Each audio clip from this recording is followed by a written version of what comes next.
afternoon, ladies and gentlemen. Bonjour, madame and mademoiselles. I think that's how you say it.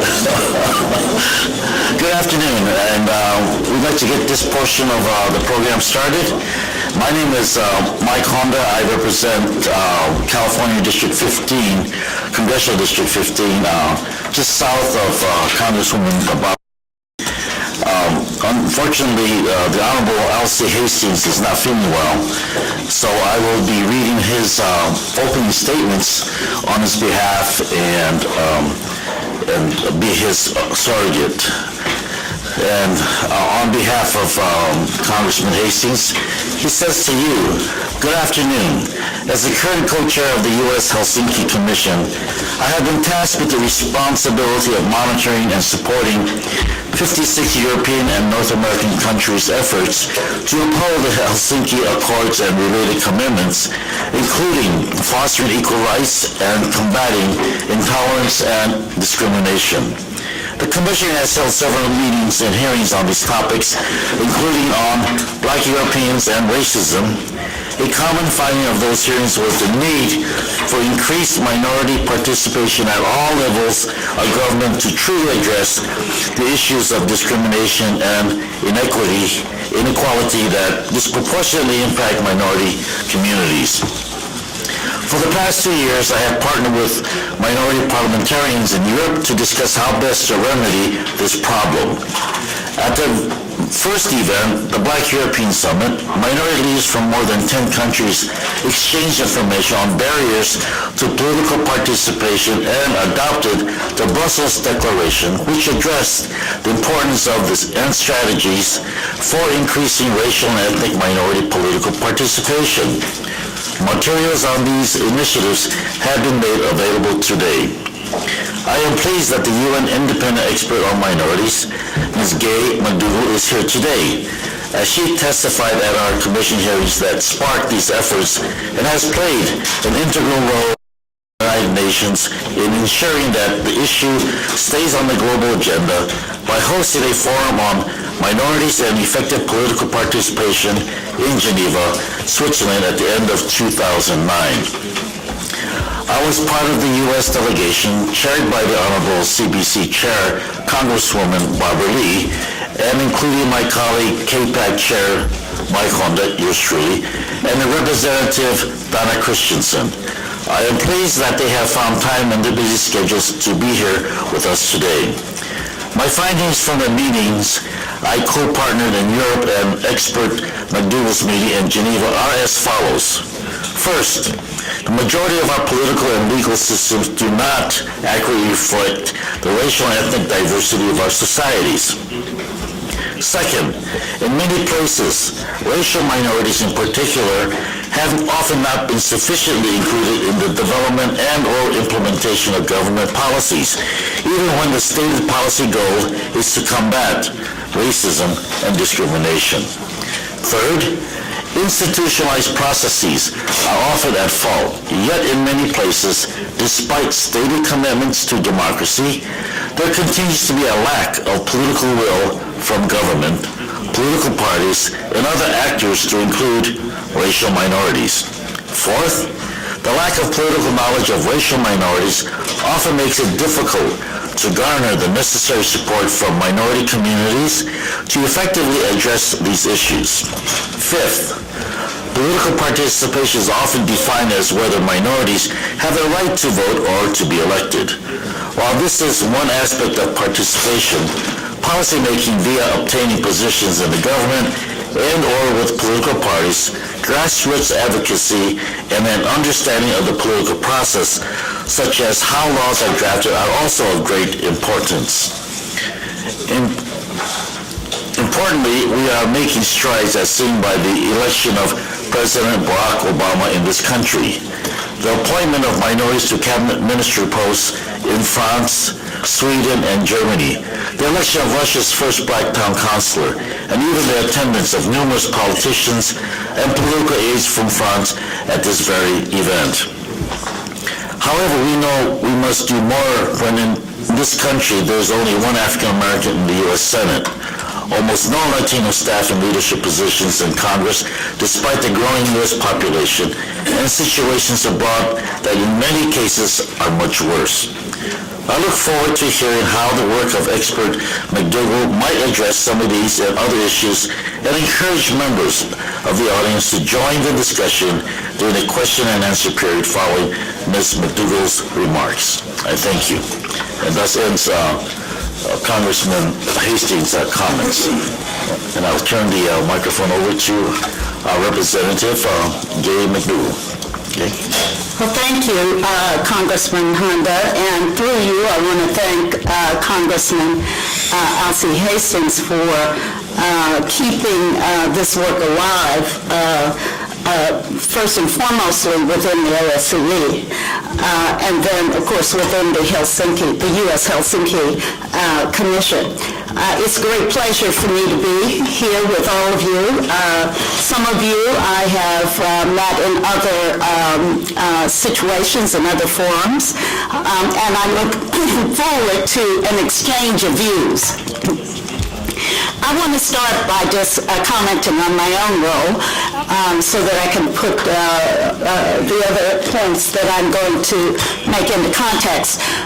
In 2005, I was appointed to serve as the first United Nations independent expert on minority issues. By minority, we mean persons who are identified as being distinct within their larger societies on the basis of their race, their religion, or linguistics. And a central part of my mandate is the enforcement of the right to non-discrimination based on race, which is protected by the International Convention on the Elimination of All Forms of Racial Discrimination and Xenophobia. And this is a human rights treaty to which France is party, to which the United States is party, along with, I think, something like 180 other countries. My methods of work include diplomatic engagement with governments through country visits to assess the general situation of discrimination in the country. It includes written communications with governments, consultations with civil societies, non-governmental organizations, academics, scholars, victims groups as well. I report to the UN Human Rights Council, which is a body of 47 governments that sits at the UN headquarters in Geneva. And I make recommendations to governments and to the UN about efforts and measures that would be positive with respect to meeting government obligations of non-discrimination and advancing these issues within international fora. And I work quite closely with the OSCE High Commissioner on National Minorities. One that I've learned in doing this work is that racial discrimination is ubiquitous. It's a global phenomenon.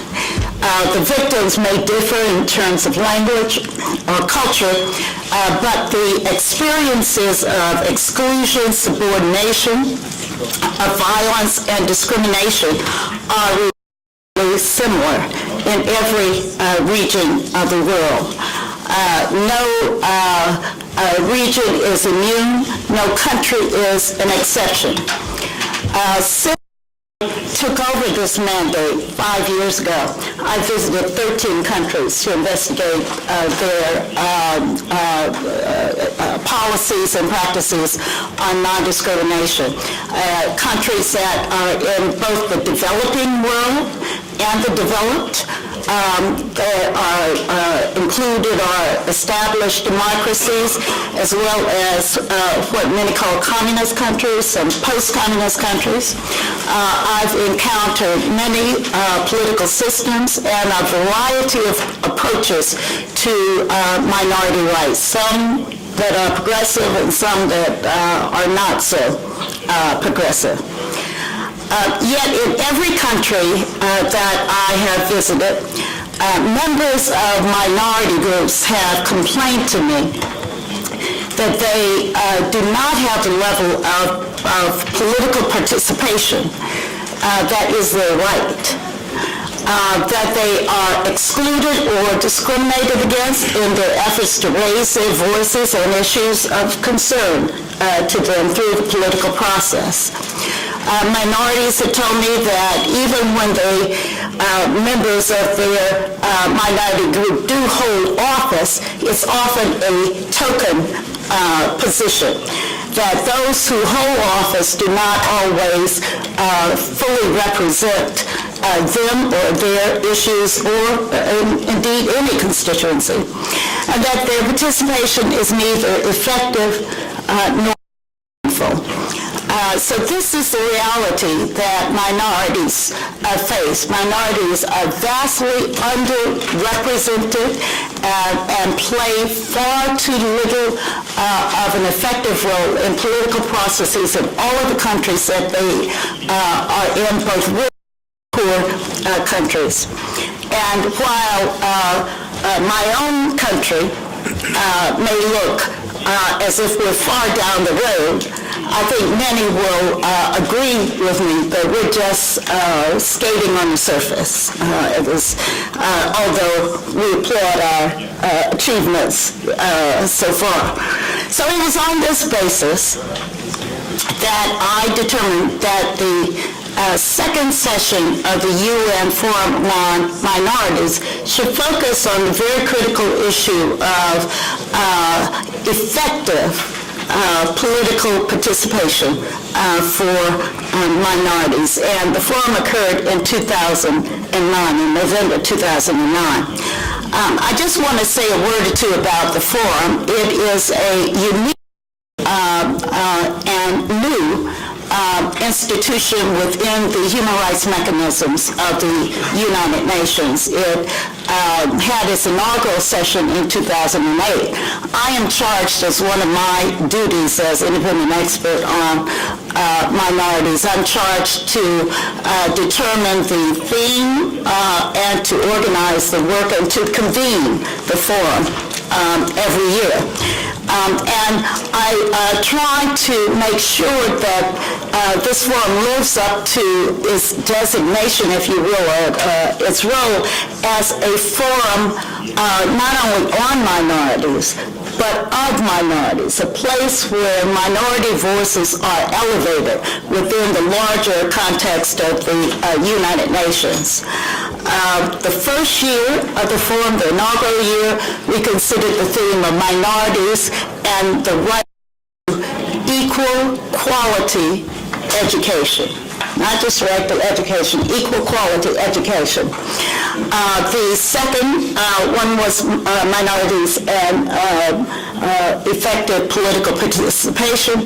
And later this year, in December, we will have the third session of the forum, which will focus on minorities and economic exclusion. And I invite and I want to encourage all of you in this room to join me in December in Geneva to talk about another one of our fundamental issues as minorities, and that's exclusion from full participation in the economic lives of our country, and now that globalization is a reality in the world.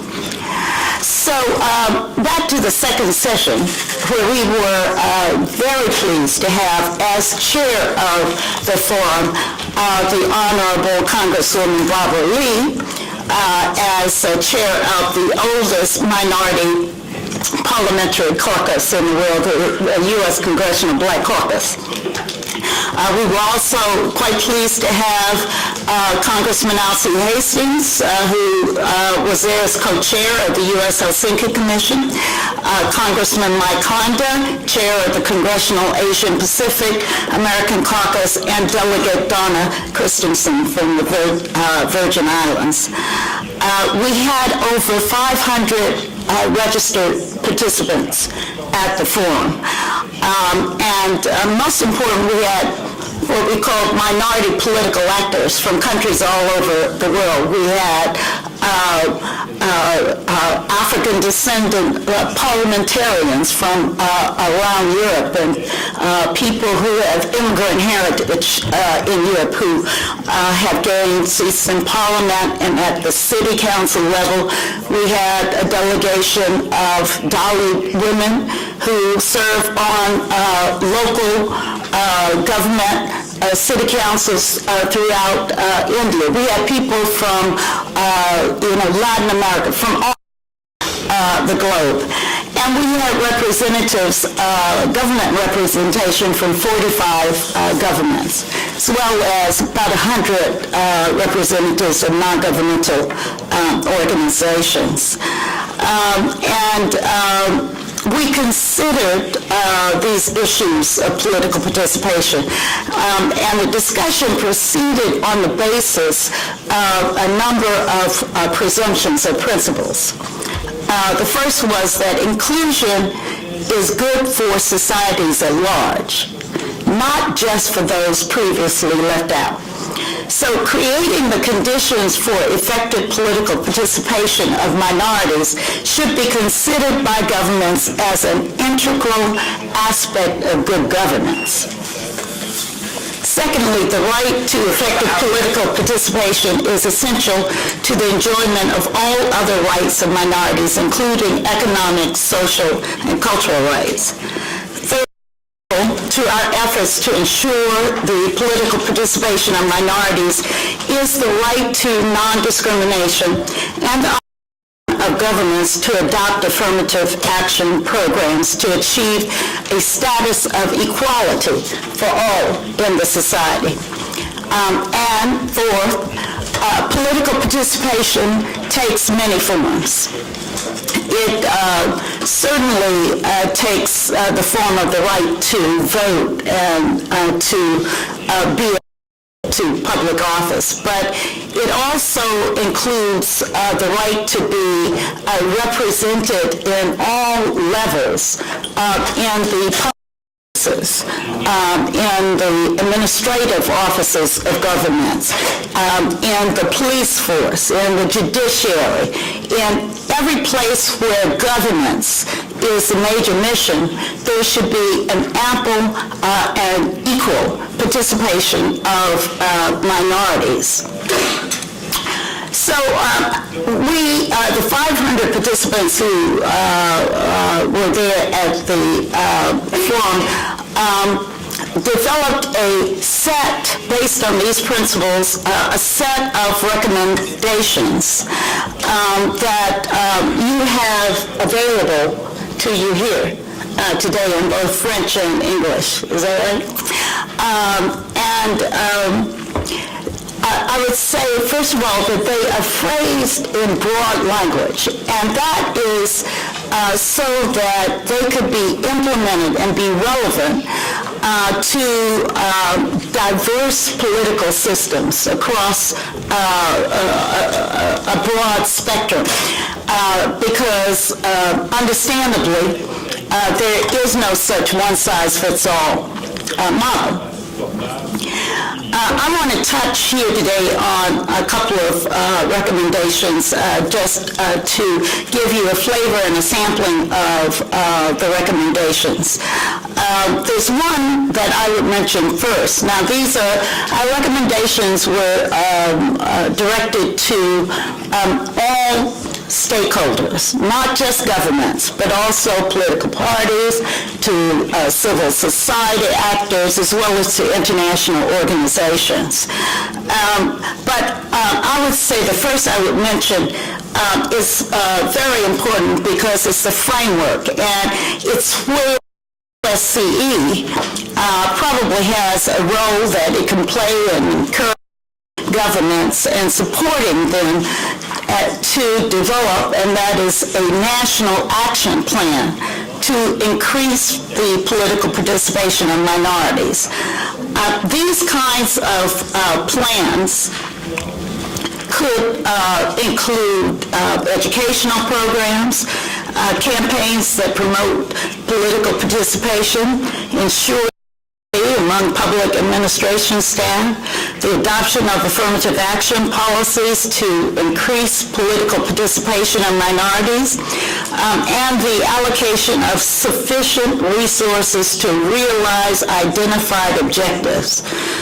If money is not put behind it, you've got nothing in terms of action. These kinds of detailed plans developed in full consultation always with minority communities should provide an essential framework within which the more specific recommendations adopted by the forum could actually be implemented, as I say, across a diverse landscape of different political systems, as you have in OSCE. I want to, in the time left to me, just quickly run through some other recommendations that might interest you. Also to government, we recommended that each government set up a specific institutional mechanism that should be mandated to conduct, first of all, a baseline survey and then to monitor on a regular basis the progress achieved toward increasing effective minority participation. In other words, we want our efforts to be based. If you're not getting more people into elected positions, then you're not meeting the test. And this data should be made public and easily accessible. Secondly, governments and parliaments should ensure the effective functioning and funding of national institutions or agencies, mechanisms that are set up with the responsibility to promote minority political participation. Third, Parliament should establish special parliamentary committees to address issues of particular importance to minorities and enhance legislative attention to these issues. As to political parties, just a few, I'm just going to give you a few of our recommendations there. Political parties should adopt policies and strategies to increase their minority membership. They should adopt codes of conduct to prohibit inflammatory rhetoric and racist political platforms, not only during the campaign periods, but also between elections. And there should be internal party mechanisms with the capacity to impose strong sanctions against party candidates that violate these codes of conduct with respect to racist language and putting forward racist platforms. Political parties should develop strategies for more effective outreach to communities, minority communities, and should actively seek to ensure that all groups in the society understand fully and are aware of the concerns of minorities. And we had a recommendation that political parties should establish mentoring programs through which successful minority politicians could act as role models, encouraging others to run for office, etc. We have to go vote, so right back. Okay, all right. And just to talk a little bit about the I think particularly in Europe, the media played a very toxic role with respect to the participation of minority politicians. And so let me just give you a sampling of two recommendations in the media. One is that minorities should be included on all media-related governing bodies, such as supervisory boards, independent regulatory bodies, public service broadcast committees, auditors' councils, and production teams. all mass media organizations should take affirmative action, should adopt affirmative action programs to ensure that their workforces are diverse and representatives of society as a whole, and representatives of societies as a whole, while seeking to gain access to multiple voices within communities for broadcast. Another one was that governments should promote equitable access to new information and communications technologies, including the internet, as a vital aspect of the democratization of information and an effort and an effective vehicle for encouraging participation of youth in politics.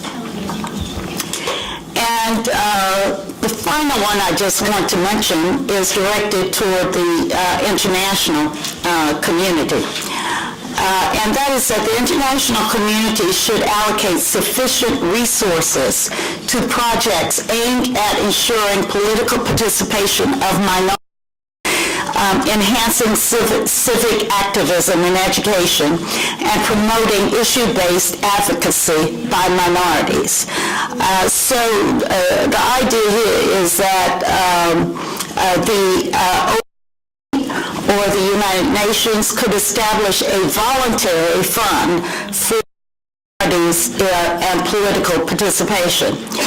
And that fund would then channel resources to minorities in countries around the world seeking to get involved in the politics of those countries. And I would say this is an initiative that the UN consider spearheading either within the OSCE or the UN Human Rights Council.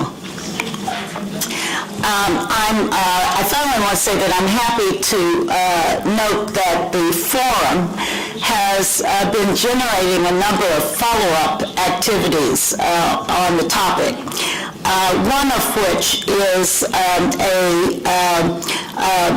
high-level meeting that is being planned by the Interparliamentary Union that will focus on parliaments, minorities, and indigenous peoples' effective participation in politics. This is going to take place in Chiapas, Mexico, at the beginning of November this year. And all parliaments, or should I say each parliament in the world, has received an invitation. The invitation has gone to the Speaker of the House, and that's happened in France and U.S. here, delegations to come to this meeting in Chiapas. And it's my hope that those national parliamentary delegations will be filled with minority parliamentarians. So that's my presentation. I look forward to questions or discussion as you wish to. Hello, and I'm Misha Thompson with the Helsinki Commission. Congressman Honda actually had to leave for a vote, so he'll be coming back shortly. As well, Congresswoman Barbara Lee will also be joining us. She's voting as well. I think during that time, we would like to actually take some questions from the audience, and so if there's anyone who's interested in asking questions, just please raise your hand. I'd like to remind people to turn the mics on. You need to actually hit which says push to talk, and then there's also a floating microphone around as well, and so if you're not sitting at a microphone, just raise your hands. So we'll start with Mr. Dolian, and then it was Dolian, Didi, and Diallo.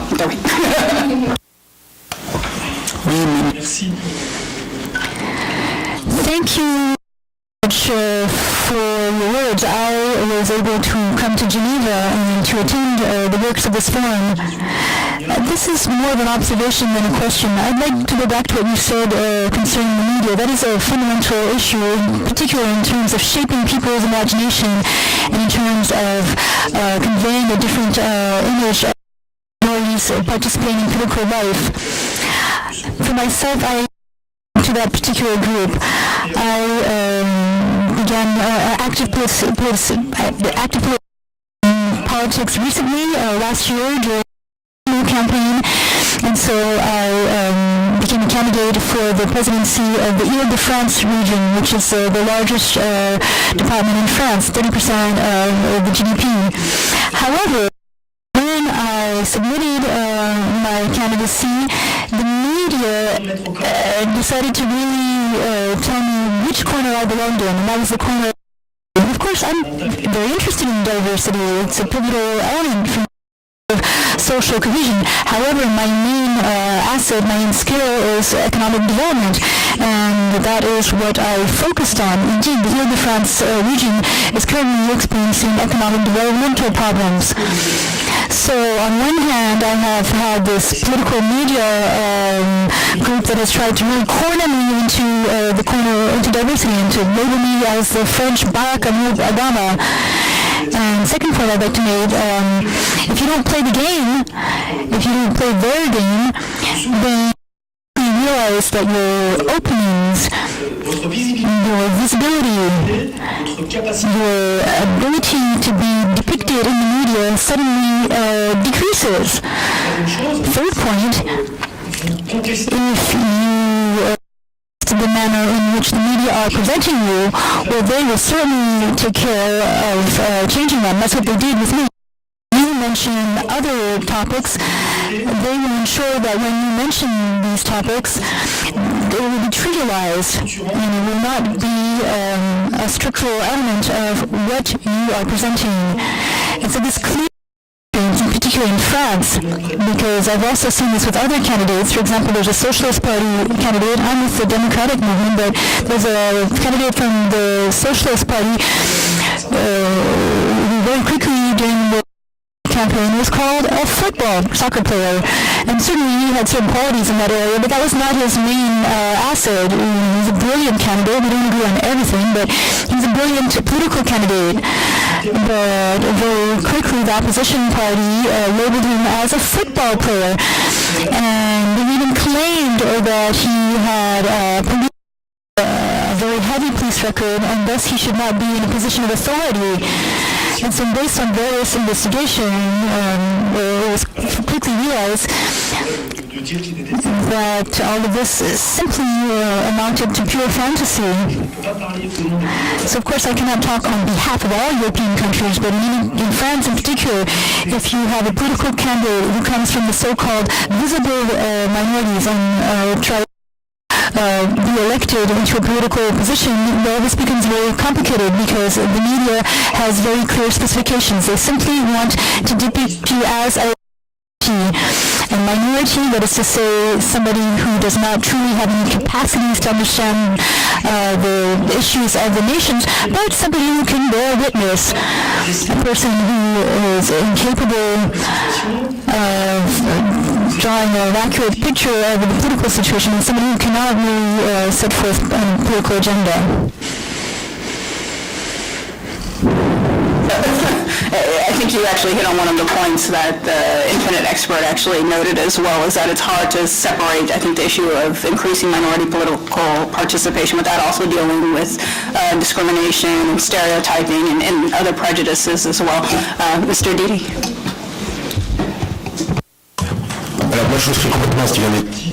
I completely agree with what was said, and I'd like to come back to some more technical issues.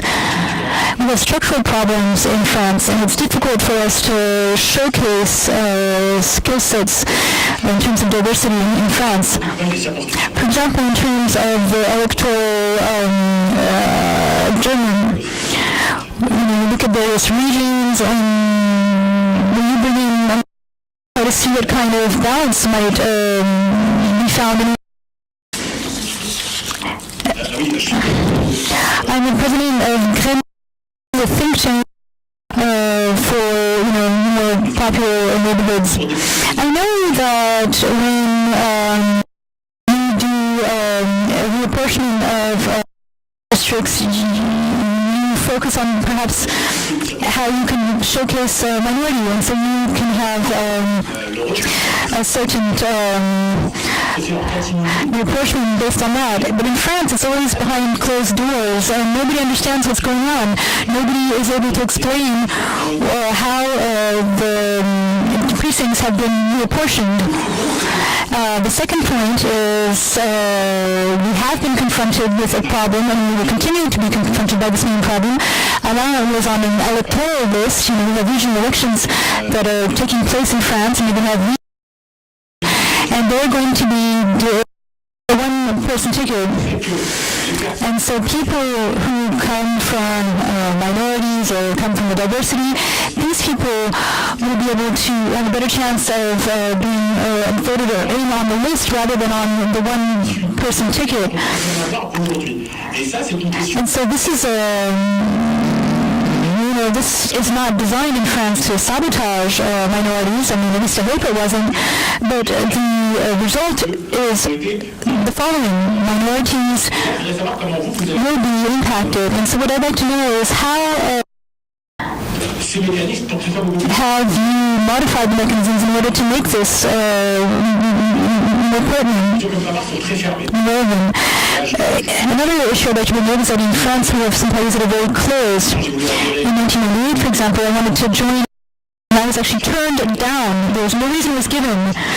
And so when you don't have a political culture and you come from a disenfranchised neighborhood, you don't know any better. You don't really try to investigate why you've been turned down.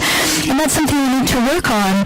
We need to give people the arguments and the weapons so that people who are turned down can understand why and turn against the parties.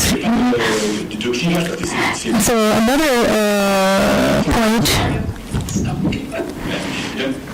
I'm just going to finish here. Some parties are more democratic than others, but in our political parties, it's a pyramid organization, and the top of the pyramid decides everything. They decide which candidates are going to be voted for the legislative and the regional elections, and so it's very difficult in order to have a power base.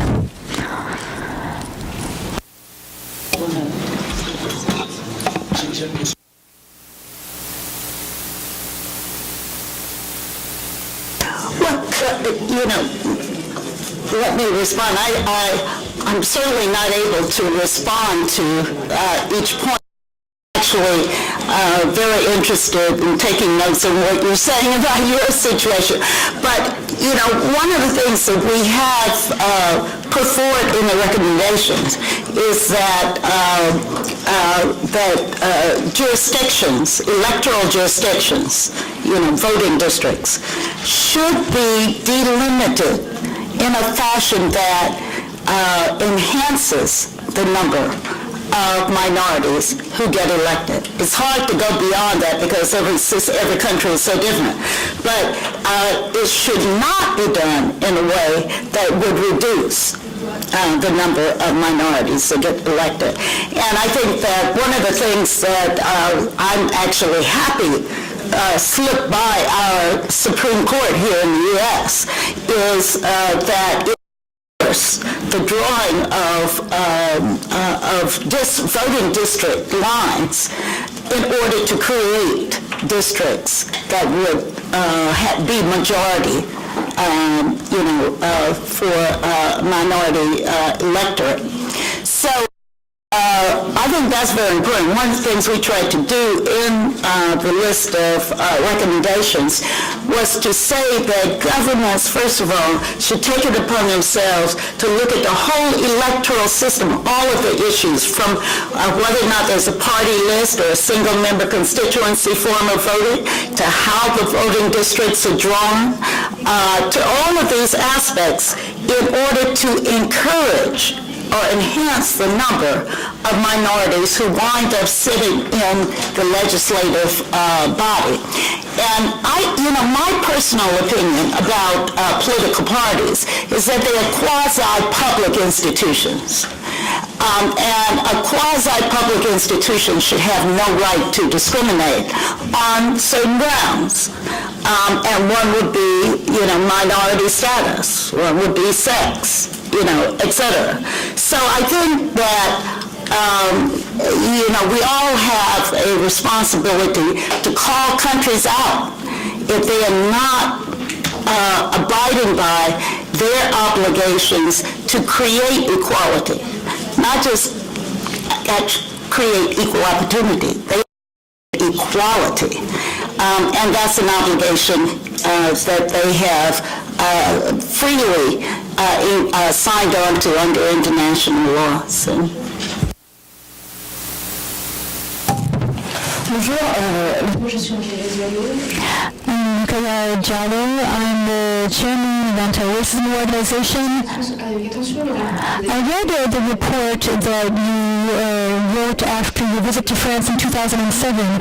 At the time, you had already pointed out the ill treatment inflicted upon travelers.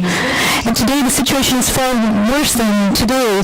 You had also underscored some political discourses which you viewed as offensive. And in fact, here in France we have a minister who made a racist joke but yet is still in power.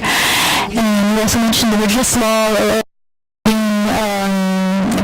the interdiction to wear veil, clothes wears now. Can't even wear a full veil in a public space. And you also hailed the creation of the High Authority Against Discrimination and for Equality as being good but insufficient. So now I'd like to know, do you think that your recommendations have been followed? And if they have not been followed, what do you think we should do?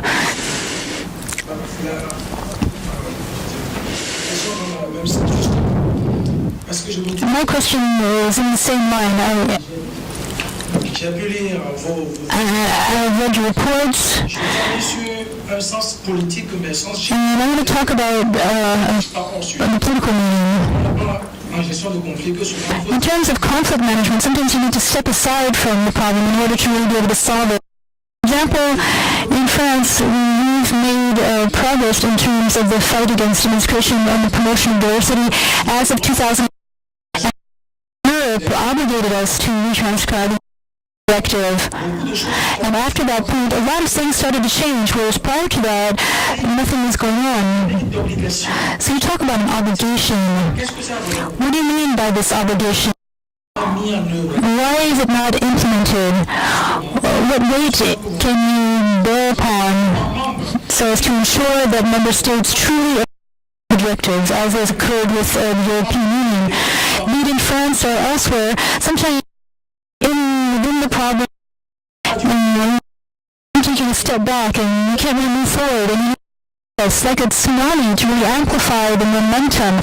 So what can you do to ensure that your recommendations, and this goes back to what Carlos said, what can you do to ensure that the recommendations are truly implemented?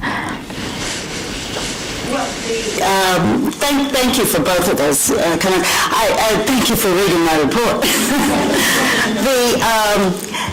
The short answer to your question, what can I do to guarantee that they implement, is nothing. My power in my position is only the power of the bully pulpit. I'm able to go and invest, and high government officials have to talk to me, so I get information and I get perspectives that are not always publicly available. And I write a report with recommendations, and I have the ability to make my findings known to an international community. That's as far as my power goes. There is an expectation that the international body that I report to, the UN Human Rights Council, will put political pressure on governments to fulfill the recommendations. That I report to is itself a body full of governments. And I get around to going to all of them, their countries too. So, there's a fundamental flaw in the system when you get to the question of a peer to peer enforcement system. But I have found that in my years of working at the UN, the times that I have felt most gratified in seeing some, progress made, reports, it always comes from the people in the country. It's always when they take up the report, that I submit, and use it as a hand against the government. Use it as a means of public embarrassment. Use it in the press. Use it in the international press if the national press is not, interested. But you've got to take it forward. You've got to show up at the Human Rights Council. I would dare say that most of the governments sitting in that council have no idea that there are minorities in France who are actively trying to knock on the door to political participation, and the door ain't opening.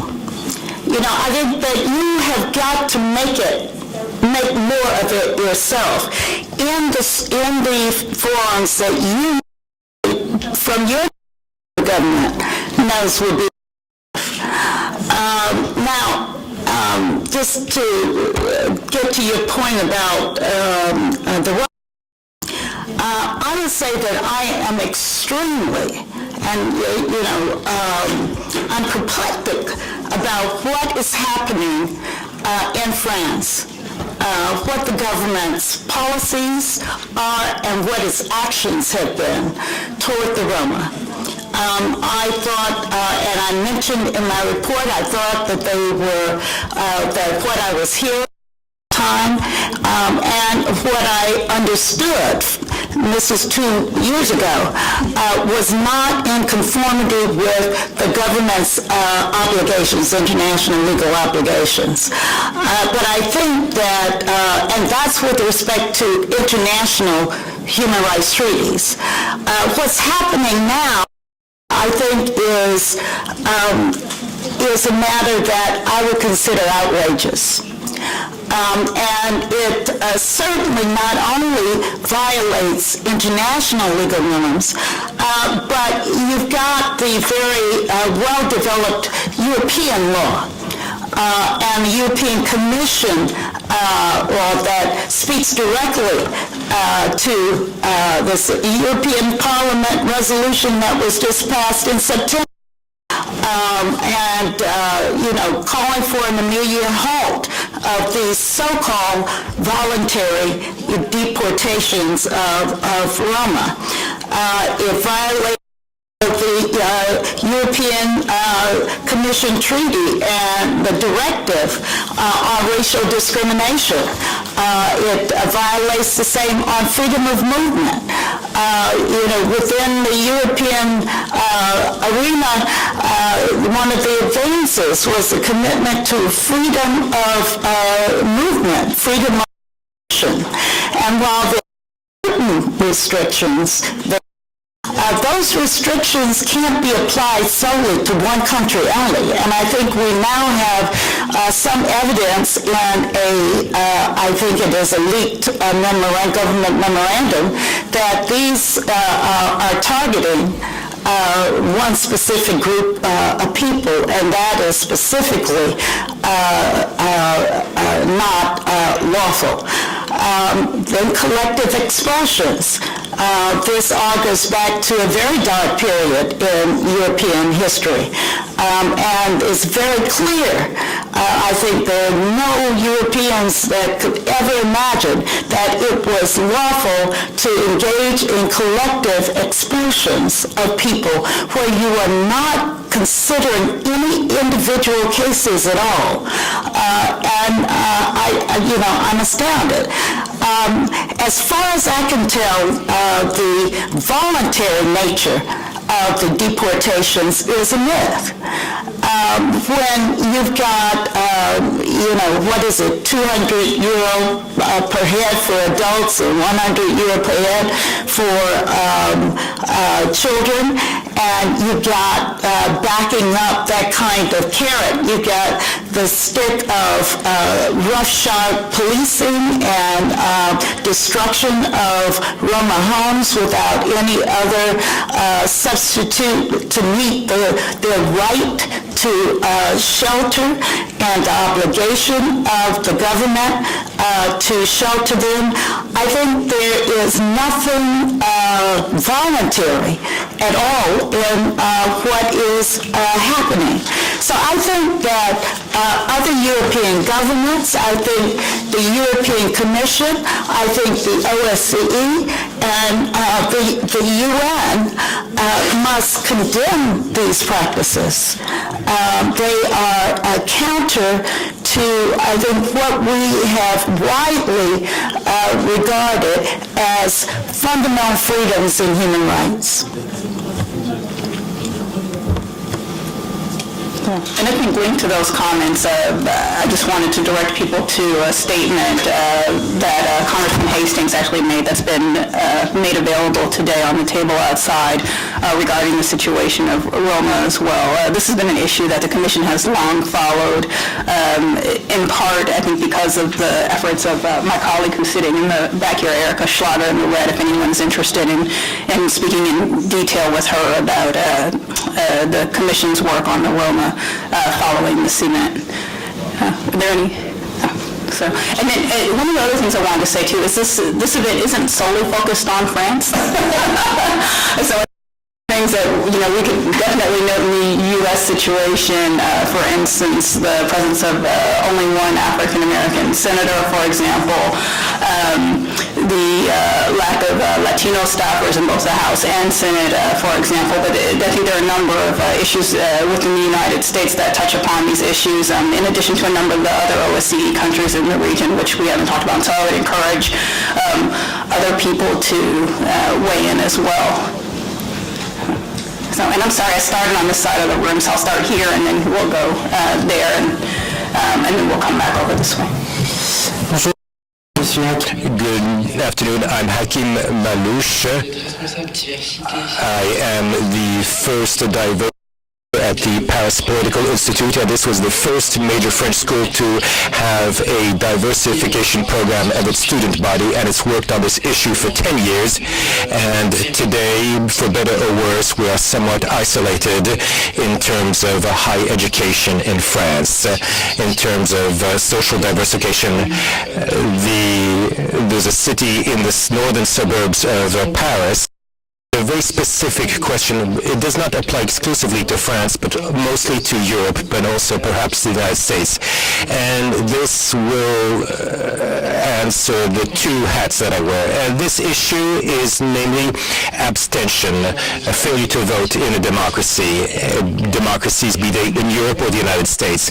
And I would like to know if you were able to work on a relationship of cause and effect between non-voting abstention and the representativity of minorities, ethnic minorities, racial minorities, social, religious minorities, or social minorities, lack of voting trends, and their levels of representation. I'd like to know if you've done any studies on that.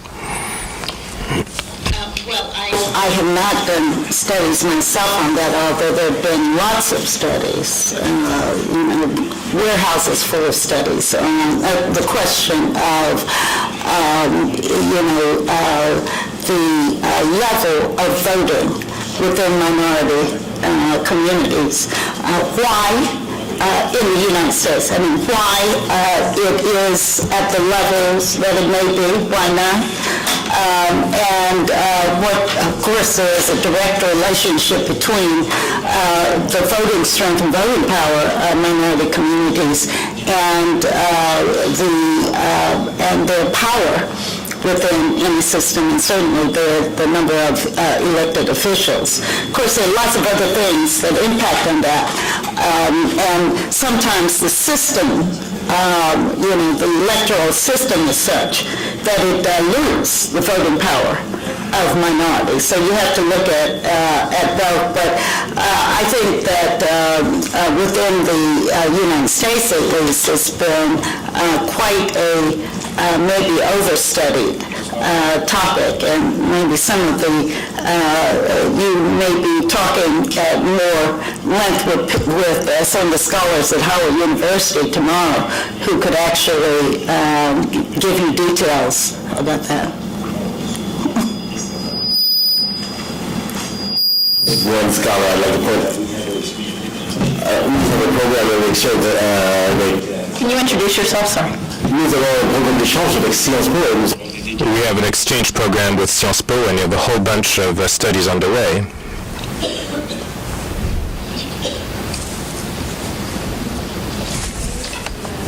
Can you wait for the mic, please?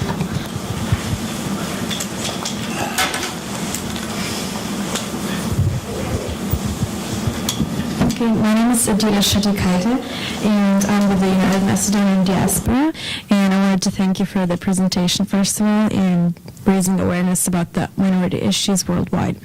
And in September 2008, you visited Greece, and then later on in 2009, February, you published a report on Greece.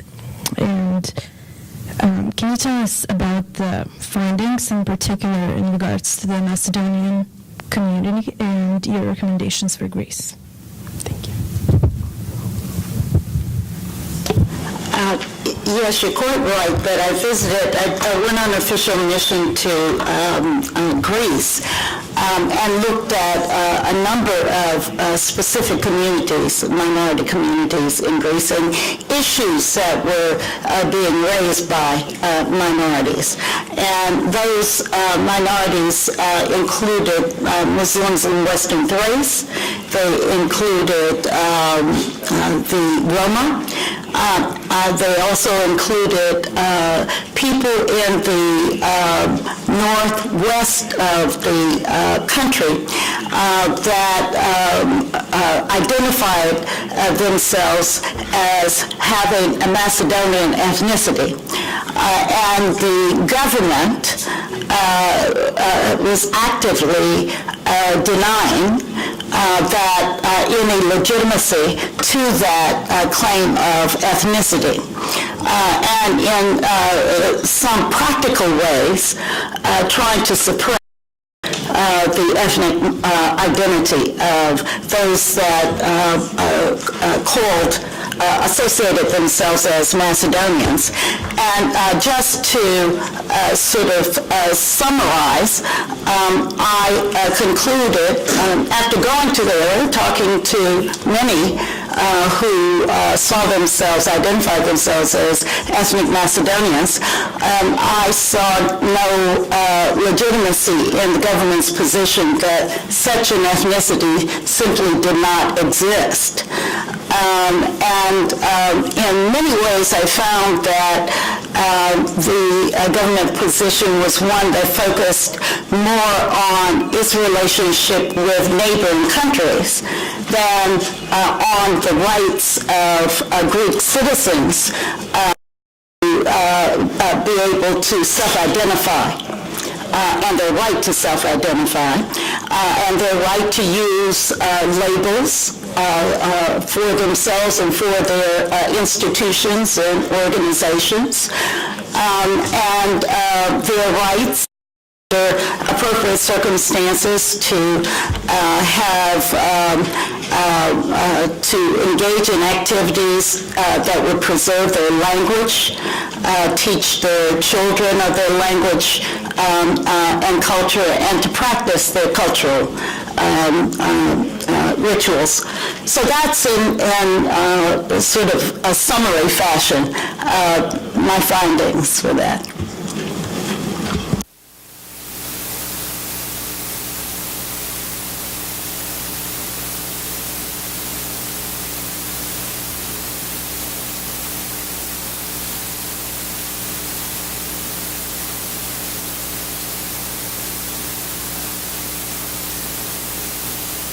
My name is Marcia Johnson Blanco. I'm with the Lawyers Committee for Civil Rights Under Law. I'm a voting rights lawyer.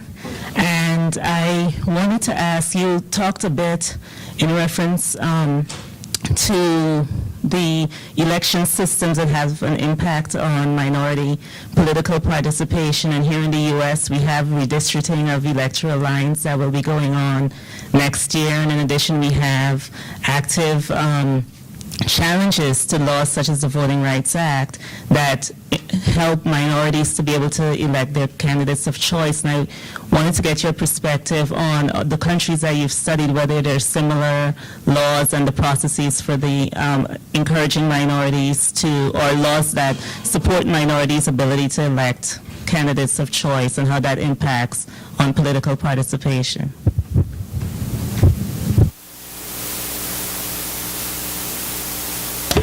Well,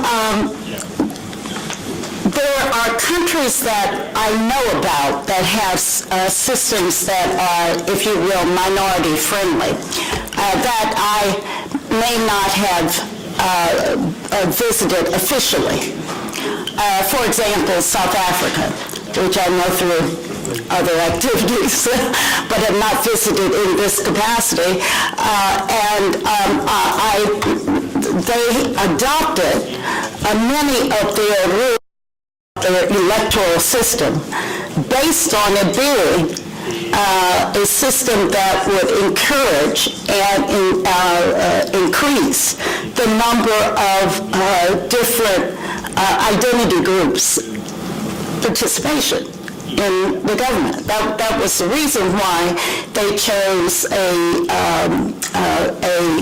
proportional representation party list system for their first national election, so that a largest possible number of groups within society would wind up in Parliament. They also made the decision that with respect to those party lists, each political party had to put a woman on the list. Each third person had to be a woman on all political party lists. That, I thought, was very positive. The delimitation of electoral districts is not really the same. It doesn't have the same impact there as, for example, here. But I would say, just mention as another country, it's very interesting to me to see what has happened over the last year and a half in the UK, where there is, within Parliament, the Speaker of the House of the UK Parliament has an ability to take up a special issue and drive it through a process that they refer to as a Speaker's Conference. And the UK Speaker of the House, devoted attention, I think 2 years, to studying and developing a set of recommendations to increase minority participation in Parliament in the UK. And I thought it was, now, we're still waiting to see. As I say, we have to adopt a results-based, evaluation. But as far as the process and the report that came out, I thought it's very much worth looking at. So there are different, I can talk about countries like Kazakhstan, very different country. Kazakhstan has a high priority on recognition of minorities within its population and creating a national ethos of minorities are an important part of who we are. Now, the way they've done it there has been rather than to try to create within the electoral system per se, they have created a special body that is a national assembly of minorities, which creates an opportunity for representation of each minority group, or all minority groups, at a high level. And this National Assembly itself, first of all, is a consultative body directly to the president.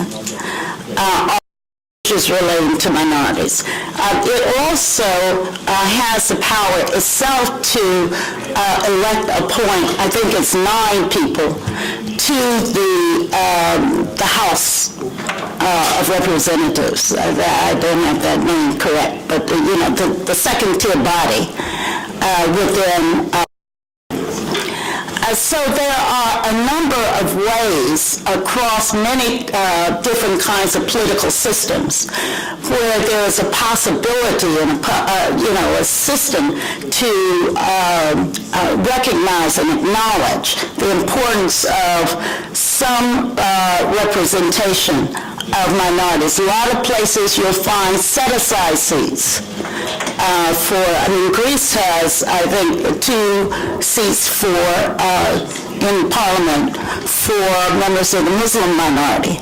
So in a lot of places there are special seats in Parliament for representatives of minority groups. And I'll say quickly on the topic of Kazakhstan, as the chair in office of the OSCE, there are actually a number of reports and actually hearings and things that the Commission has done specifically focused on Kazakhstan. So if there are others that are, I think, interested in other aspects of the Kazakhstan government, there's a lot of information there that I actually won't go into here now. I think... No, okay. I just wasn't sure if your hand was up or not. So, okay, so Dr. Morse. And if you could start by introducing yourself as well. Lorenzo Morris, professor of political science at Howard University. I wanted to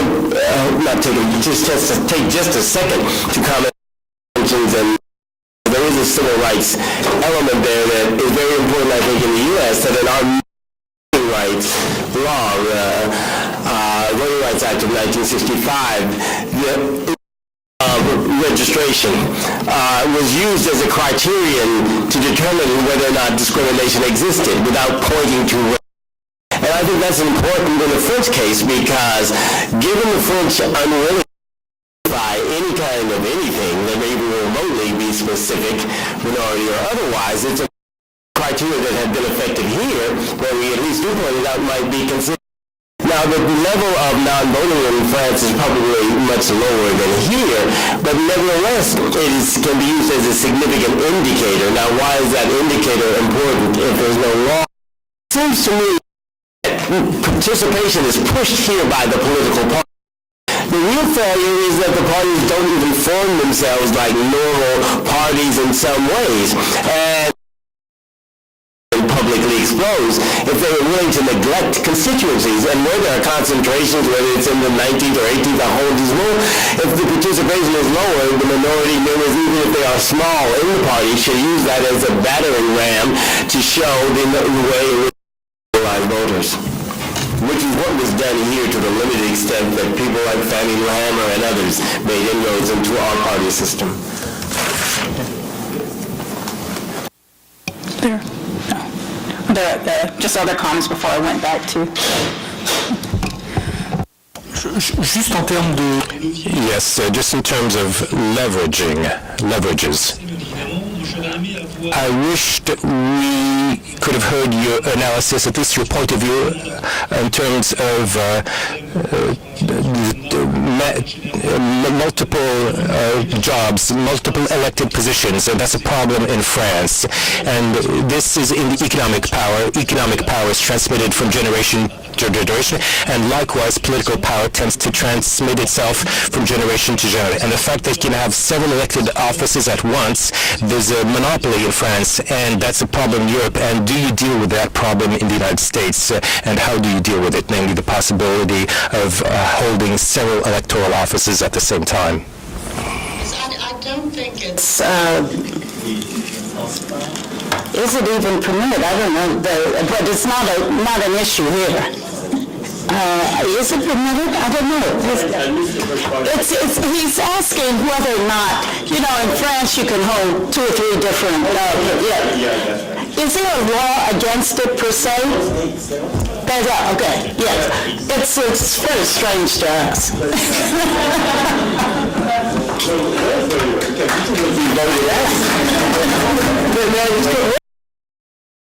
Because the parties are so important. They're the ones who bring everything out. And I think that's where the minorities are missing the real intent. The way in which you have to be born into the parties. You have to wait. Nobody complains. The thing is, it's true. The political parties here are not that powerful. They really, it's not a political party system here.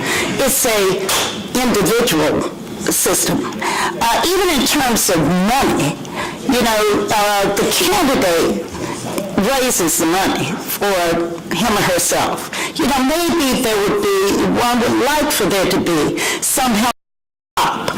But, as to,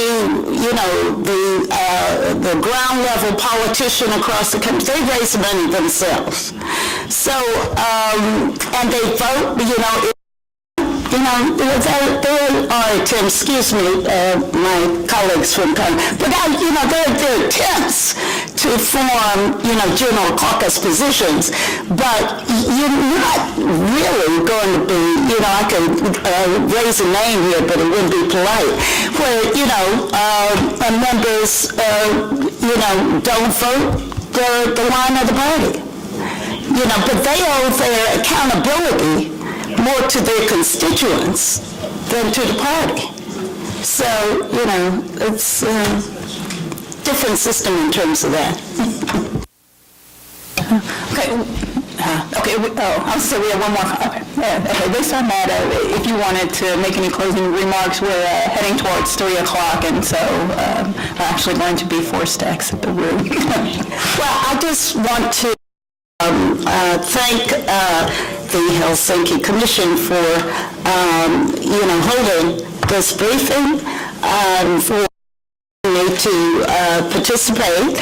I've enjoyed my collaboration with the Commission, and I think that this kind of, opportunity to talk across systems and across boundaries has got to be helpful on both sides. And I would say to my American colleagues over here, we got to see it as helpful in both directions, because I found in the work that I do that I usually learn as much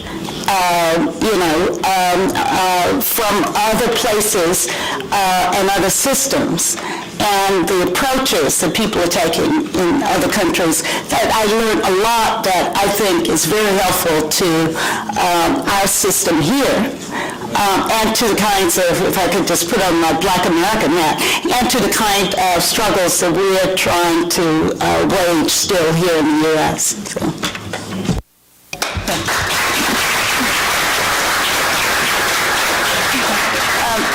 Just an important reminder for members of the European delegations, there's going to be a briefing from congressional staff here starting at 3 p.m., so you're welcome to stay for that briefing. And if there are others in the audience that are interested, just please contact me, and I'll see if we can facilitate your participation as well.